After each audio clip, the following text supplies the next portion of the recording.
like other freelancers, I have to hustle. Yeah.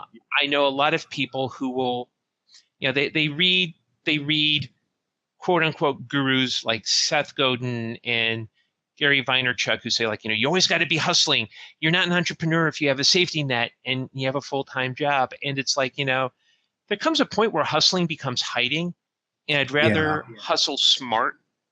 I'd rather focus on, okay, if I can't do the $25 2-drink minimum networking events, but it's like, hey, I've got this thing called LinkedIn. I've got these contacts. Maybe I can research and use it to engage potential clients, get a lay of the land of, who should I be working with? If I want to work for this kind of company, how do I go about approaching it? It's also understanding that with, writing, there are some things that I'm willing to pursue and that I'm not willing to pursue.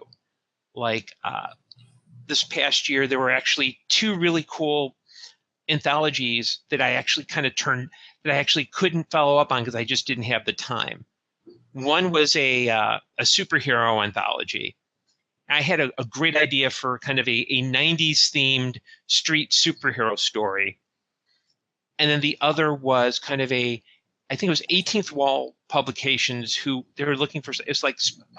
It was like spiritualists, and the idea was ghost stories in the 1920s. And I had great ideas for both. And luckily I wrote those ideas down, but I just didn't have the time to put them together.